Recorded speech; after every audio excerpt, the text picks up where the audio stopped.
복음서를 살피는 내내 우리는 바리새인과 서기관을 자주 만나야 합니다.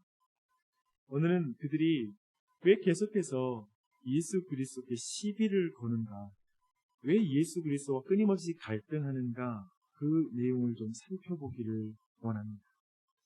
우선 우리는 비종교적인 사람이 예수 그리스도의 대적이 아니라 매우 종교적인 사람들이 예수님의 대적이 된다는 걸 주목할 필요가 있습니다.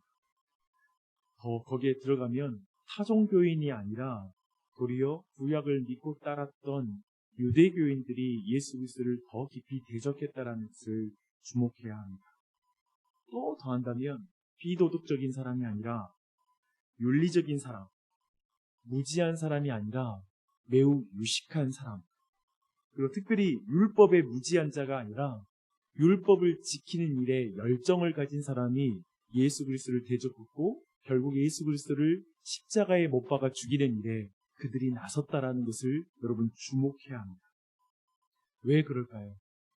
도대체 왜 이런 우리가 일상적으로 생각할 때 예수 그리스도를 대적하는 사람은 정말 비종교적이고 그리고 저 무신론자일 것 같고 그리고 자연주의자일 것 같은데 더욱 대적하는 자가 종교이니까 어쩌면 교회 안에 있는 사람이 어쩌면 예수 그리스도의 큰 대적자가 될 수 있다라는 이 사실이 왜 그럴까? 어쩌면 우리 모두에게 궁금한 내용인 것 같아요. 그 내용, 그걸 관통하는 주제가 오늘 말씀 안에 있습니다. 바리새인들과 서기관은 율법을 지키는 일에 굉장한 열성을 가진 사람들이었습니다. 저는 이들이 종교 천재라고 생각합니다. 종교 천재들의 특징이 있는데요. 그들은 끊임없이 지켜야 할 다양한 전통들을 만들어내는 것, 그것도 열정에서 나오는 거잖아요. 바로 그러한 전통을 만드는 자들이었습니다. 모세를 통해 주신 하나님의 율법은 고정되어 있지만 그것을 해석하는 그 해석들은 정말 많고요.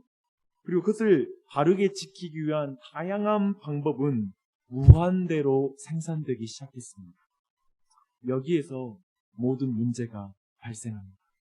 바리새인들은 모세의 율법 외에 그 율법의 해석에 추가하여 장로들의 전통, 정말 유명한 선생님들의 전통을 성경과 같은 권위로 지켜왔다는 것입니다.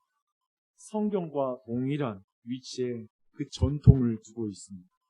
그들의 지나친 열심이 결국에는 하나님의 율법과 모순을 나타내는 전통이 되어버렸다는 것입니다. 그 예가 바로 오늘 말씀입니다. 먼저 제자들이 손을 씻지 않고 떡을 먹는 것을 보고 바리새인들은 참을 수 없어서 예수님께 질문을 합니다. 이 장면에서 여러분이 염두에 둘 한 가지 분명한 사실이 있습니다. 지금 바리새인들이 묻고 있는 예수님은 사실 새로운 모세로 오신 분이라는 것입니다. 여기에서 새로운 모세로 오셨다는 건 일찍이 너 모세와 같은 선지자를 일으키시겠다는 그 신명기의 말씀에 근거한 것인데요. 이 새로운 모세라고 했지만 예수님은 사실 율법 아래에 계신 분이 아니시죠. 예수님은 율법 위에 율법을 만드신 창조주이시죠. 그분이시라는 걸 주목할 필요가 있어요. 그런 예수님은 이제 바리새인이 율법과 모순을 일으키며 사실상 성경을 왜곡하고 있다는 것을 분명하게 꼬집어서 말씀하고 있습니다. 바리새인은 정결한 하나님의 백성이 되고 싶었어요. 깨끗한 하나님의 백성. 그 열정이 물을 뿌리는 것과 여러 가지 도구를 물로 씻어야지만이 정결해진다라고 하는 그 열심에까지 가고 있습니다. 정말 그 열심이 문제를 만든다는 게 너무 두렵지 않으세요? 그렇죠. 율법을 보면 부정한 것, 곧 죽음과 관련하여 노출되면 바로 사람은 부정해지는데요. 그들은 너무 열정적인 나머지 잔과 그릇까지도 물로 씻어야 정결할 수 있다. 그 더러워진 어떤 물로 씻지 않고 음식을 거기다 담아 먹으면 그게 그 사람을 부정하게 만들어 라고 생각하는 그 정도까지 나아갑니다. 그런 항목을 추가하여 지키고 있습니다. 여기서 예수님이 보시는 바리새인이 가진 문제들은 사실 우리 모두에게 매우 날카롭게 적용될 수 있는 그런 내용들입니다. 첫 번째는 이렇습니다. 예수님이 바리새인들에게 그리고 오늘날 어쩌면 많은 그리스도인들에게 지적하는 문제라고 생각해요. 그 첫 번째는 뭐냐면 율법과 율법을 주신 하나님이 아니라 율법 해석과 그 율법을 해석한 조상을 사실상 하나님과 율법보다 더 높은 위치에 둘 수 있다는 것입니다. 8절을 보면 너희가 하나님의 계명을 버리고 사람의 전통을 지키느니라 라고 이렇게 말씀하고 있습니다. 이것이 종교의 신앙의 열심을 가진 사람들에게 나타나는 아주 무서운 현상입니다. 쉽게 말해서 하나님 사랑과 이웃 사랑을 말하는 것, 그것이 바로 율법인데 그 율법을 가지고 사람들을 무섭게 닥달하고 죄인들을 만들어 정죄하는 종교인들이 될 수 있다는 것입니다. 정작 율법을 지킨 나머지 어떤 누군가에게 무섭게 화를 내고 있는 우리 자신을 볼 때가 많잖아요. 어떤 기준들이.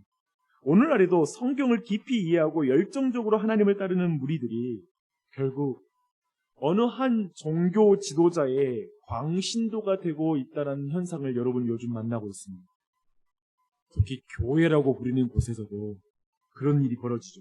그 한 인물을 중심으로 굉장히 배타적인 그 십자군이 된 듯한 광기를 우리는 보고 있습니다. 다른 사람의 생명 따위는 조금도 존중하지 않는 저게 정말 신앙인가 무엇인가라는 그런 생각이 듭니다. 그것은 그들을 보며 느끼는 것이 오늘 말씀이죠. 너희가 하나님의 계명을 버리고 사람의 전통을 지키는다. 굉장히 종교적으로 포장된 듯한 그 모습들이 그 안에 나타나고 있지만 사실상 거기에 하나님이 없다라고 이렇게 평가하는 것이죠. 바리새인들은 정말 정결하기를 원했는데 결국 그들을 정결하게 하기 위해 오신 예수 그리스도와 그분의 피를 믿지 못하고 도리어 예수 그리스도를 죽여 피를 흘리는 일에 악한 일에 쓰임받고 있다. 그 자리에 서고 있다는 걸 우리는 주목해야 합니다. 그처럼 지금 이 신앙의 열심과 이런 문제들, 오늘 말씀에 나타난 문제는 이렇게 굉장히 다른 길을 걷게 만드는 주제입니다. 두 번째로 예수님이 보신 바리새인들의 근본적인 문제는 정결을 매우 피상적이며 표면적으로만 이해하고 있다는 것입니다. 그들은 몸을 깨끗하게 하고 깨끗한 음식을 먹는 것이 사람을 정결하게 한다고 생각하고 있는데요. 예수님은 그들의 마음이 부정하다고 말하고 있습니다. 사람을 부정하게 하는 것은 입으로 들어와서 뒤로 나가는 것이 아니라 사람의 마음에서 나오는 것이 사람을 부정하게 만든다라고 이렇게 말하는 것이죠. 바리새인들이 정결을 피상적으로 생각하는 것을 예수님은 무지한 차원으로 다루지 않아요. 야, 너희들 너무 피상적으로 이해해. 깊이 들어가야 돼. 이런 식으로 그들의 무지 정도로 생각하고 깨우쳐주는 주제로 보지 않습니다. 어떻게 평가하냐면 이렇게 말씀하십니다. 이 백성이 입술로는 나를 공경하되 마음은 내게서 멀도다. 사람의 계명으로 교훈을 삼아 가르치니 나를 헛되이 경배하는도다. 라고 이렇게 말하고 있습니다. 하나님의 율법이 아닌 사람의 계명으로 사람의 전통으로 가르치는 것은 그것이 종교적으로 보일지 모르지만 헛되이 하나님을 경배하는 것이다 라고 평가하는 것입니다. 그저 손 씻고 먹는 것으로 사람을 정결하게 만들 수 있다라고 평가하는 것은 사실상 마음은 하나님으로부터 멀어진 행동이라는 것을 말하는 것입니다. 그렇죠? 인간의 행위로, 인간의 노력으로 사람의 마음을 정결하게 만들 수 있다라고 생각하는 것은 사실상 하나님을 경배하는 것이 아니다. 참으로 하나님을 인정하는 것이 아니다라고 말하는 것이죠. 그 피상적인 정결법은 사실상 마음을 살피지 않고 정결한 길을 내는 손쉬운 방법에 지나지 않는 것입니다. 오늘 말씀 뒤에 보면 부모에게 마땅히 해야 할 그 공경함을 그냥 하나님께 드림이 되었어라고 말하면 하지 않아도 된다라고 했던 그들의 전통을 예수님이 꼬집잖아요. 이게 매우 손쉬운 방법이잖아요. 부모에게 마땅히 드려야 될, 우리가 해야 될 행할 일들을 난 하나님 앞에 드려졌으니까 나 이거 하나님께 대신 바칠 거야. 그러면 부모에게는 바칠 필요 없다. 생각해보면 되게 종교적이에요. 많은 사람들이 속아 넘어가요. 야, 저 사람은 하나님보다, 부모보다 하나님을 더 사랑하는 사람인가 보다. 역시 바리새인. 이렇게 말하는 것일지 몰라요. 근데 아니, 너희들은 그렇게 말하지만 사실상 헛되이 경배하는 거다 라고 이렇게 말하는 거예요. 굉장하죠. 잘 보십시오. 지금부터 이제 정말 중요합니다. 예수님은 사람의 마음에서 나오는 것들은 진짜 더러운 것이라고 말하면서 그것들을 언급해요. 사람의 마음에서 나오는 것은 악한 생각, 곧 음란과 도둑질과 살인과 간음과 탐욕과 악독과 속임과 음탕과 질투와 비방과 교만과 우매함이니 이 모든 악한 것이 다 속에서 나와서 사람을 더럽게 합니다. 사실 이것은 사람이 근본적으로 죄인이다, 부패한 존재이다 라는 걸 꼬집는 것이죠. 사람이 나오잖아요. 그렇죠? 정결함에 대해 예수님은 손쉬운 손 씻기 정도로 가능한 것이 아님을 드러냅니다. 이렇게 하심으로 모든 사람은 말할 거예요. 도대체 정결한 사람이 그러면 어디 있습니까? 그리고 오늘 이 말씀은 바리새인들은 이 말씀 듣고 나서 깜짝 놀라면서 여기에서 자유롭지 않다라는 것을 분명히 알 것입니다. 그리고 말할 것입니다. 도대체 그 마음의 더러움을 어떻게 깨끗하게 씻을 수 있습니까? 손을 씻어 양잿물로 어떤 세제로도 그 마음이 어떻게 깨끗하게 씻겨질 수 있단 말입니까? 라는 질문이 안 나올 수가 없죠. 모두에게 터져 나오죠. 그러면 도대체 정결한 사람이 어디 있습니까?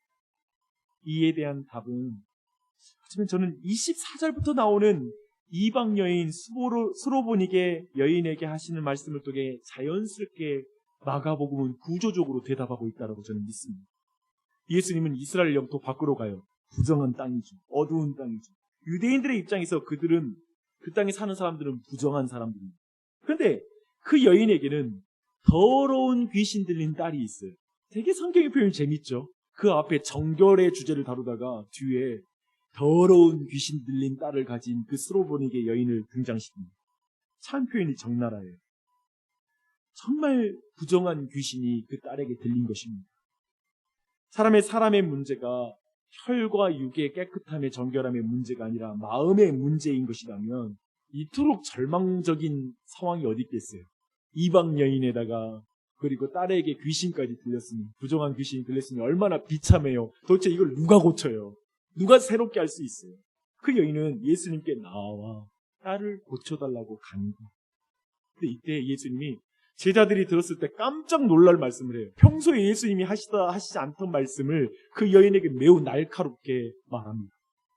자녀로 먼저 배불리게 먹게 할지니 자녀의 떡을 취하여 개들에게 던짐이 마땅하지 아니하다 라고 말합니다. 이것은 참으로 유대인들이 볼 때 여인은 혈과 육의 가운데 부정한 여인이잖아요. 이방 여인이잖아요. 하나님의 복을 받을 자격이 없는 부정한 여인이잖아요. 마치 그런 이방인의 인식들을 그대로 표현해서 이렇게 말하고 있습니다. 그러나 여인은 뭐라고 말한 줄 아세요? 개들이 자녀들의 상에서 떨어지는 부스러기를 먹듯이 그것이라도 달라고 믿음으로 구합니다. 나 부정한 여인 맞아요. 나 자격 없는 여인 맞아요. 근데요, 은혜를 부어주세요. 주님을 믿습니다. 라고 주님을 붙잡고 간구합니다. 주님께서는 그 여인의 믿음을 보셨다고 해요. 믿음을 보셨고 딸에게서 귀신을 쫓아내십니다. 더러운 귀신을 쫓아내십니다. 예수님은 이 여인을 통해 마음의 더러움이 어떻게 깨끗하게 씻어질 수 있는지를 분명하게 보여주고 계십니다. 그녀는 자신의 마땅한 권리로 주님께 나아가지 않아요. 저 바리새인들은 마땅히 자신은 정결한 자라고 생각하고 예수님께 나아가잖아요. 이 여인은 자존심을 조건으로 걸지 않아요. 오히려 작은 은혜라도 내게 부어달라고, 당신만이 내 딸을 부정한 귀신으로부터 깨끗게 하실 수 있다 믿고 예수님 붙잡고 나아가지. 이것이 구한다라는 의미입니다. 구한다. 구해야 하는 마음, 구하는 마음만이 사람을 정결케 하죠. 예수 그리스도의 은혜를 구하는 마음, 그것이 바로 주님이 정결케 하실 때 통로로 사용하시는 그 마음인 줄 믿습니다. 코로나19 상황에서 우리는 정결이 생명과 연관이 있다는 것, 깨끗함이 생명과 연관이 있다는 걸 깊이 배우고 있는 중입니다. 그렇죠. 사람들은 자기를 정결하게 바이러스에 노출하지 않기 위해 마스크를 쓰고 손을 씻고 오가는 길에 여러 가지 불편함을 감수하면서도 자신을 정결하게 지키려고 합니다. 그게 생명과 관련이 있기에 나만이 아니라 내 가족에게 관련이 있기 때문에 우리는 거기에 민감합니다. 그런데 우리 마음의 죄는 무엇으로 깨끗하게 할 수 있다? 피상적으로 그렇게 손을 씻을 때 우리가 50년, 60년 더 살 수 있겠죠. 하지만 우리의 영혼의 정결함의 문제는 어떻게 했죠? 어쩌면 우리 모두가 바리새인의 관점으로 그 주제 가운데 이 생명의 문제, 지금 이 모든 상황에서 생명의 문제를 접근하고 있는 것이라 생각이 듭니다. 많은 경우 그런 것 같습니다. 그러니까 우리의 신자로서 다시 한번 오늘 말씀을 통해 다시 한번 우리가 무엇이 우리를 진짜 정결하게 하는지, 이런 상황 속에 코로나 상황에서 하나님은 어쩌면 우리에게 더욱더 정결해야 된다는 걸 더 가르쳐주고, 너희가 진짜 매일마다 오가는 길에 씻어야 될 건 예수 그리스도의 보혈이다. 그분의 십자가의 보혈의 은혜를 네가 의지하고 간구해야 된다라는 걸 우리에게 알려주는 기회가 되리라 믿습니다. 그렇게 우리는 나아가는 게 또 신자여서 지혜로운 것이라 믿어요.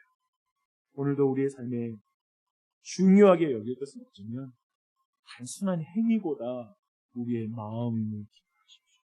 마음을 지켜야 해요. 근데 정말 우리의 마음이 얼마나 부정한지를 또한 보셔야 돼요.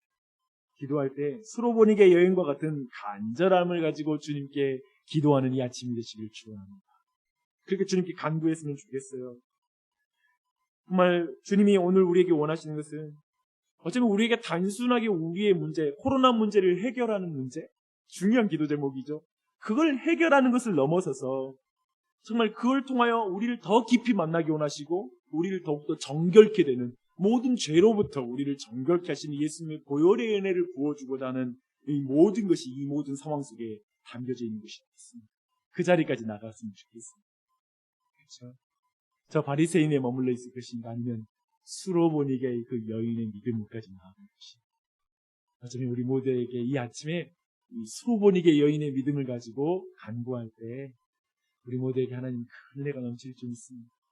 그런 아침이 되시기를 예수 그리스도의 이름으로 축원합니다.